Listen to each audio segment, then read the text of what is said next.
To complete your color palette, you're going to need your paint supplies, water, paint palette, color wheel, and a few paper towels.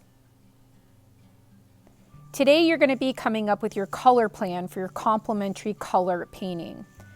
Complementary colors are colors that are opposite each other on the color wheel. This is a picture of the actual color wheel.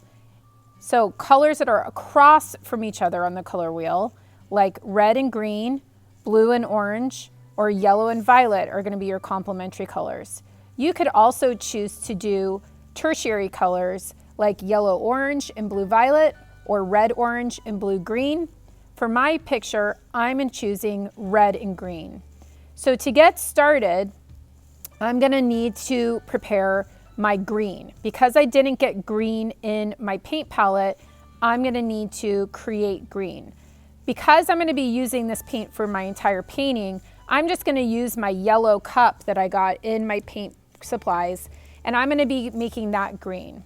So when you're mixing a secondary color, you always want to start with the lightest color first. So I would always start with my yellow color, and then I'm going to mix small amounts of blue into that yellow color until I get a green that's about the middle between yellow and blue. I don't want my green to be too yellow green because that would be a tertiary color and that's not the complement of red. And I don't want to mix too much blue in there because then my color would be blue green, and again, blue green is not the complement to red. And red was the color that I chose. Once I have my green mixed, I'm also going to need the color white and black. I start by putting all of my colors, my 4 colors, on the top of my paint palette.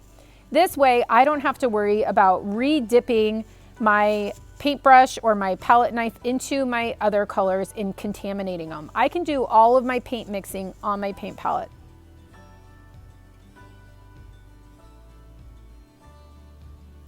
The next step is to write in the 2 colors that I'm going to be using. Color number 1 will be red and color number 2 will be green. At the top, I am going to start by painting my first box using the pure red color, the hue. This is the color with no black or no white mixed into it. Next, I'm going to mix my red with just a small amount of white into it.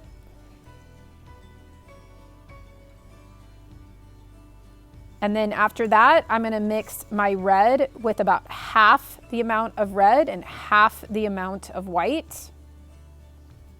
I'm trying to create some different values in each variation of the color.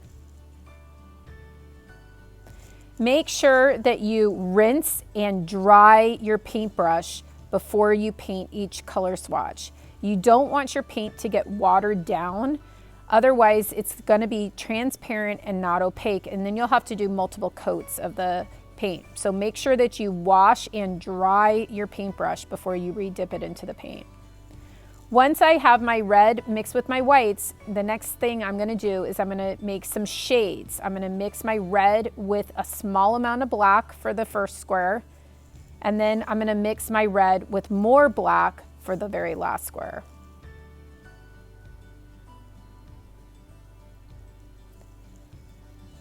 I'm going to continue to follow what the matrix says for each of my colors. So I will gradually mix green into my red, which tones the red down, and then I will go to the bottom and I will mix my green, and then in the very last row, which is the 4th row down, I'll mix my green with a small amount of red so that I'm getting a toned green. This will be the paint palette that you're going to use for your painting.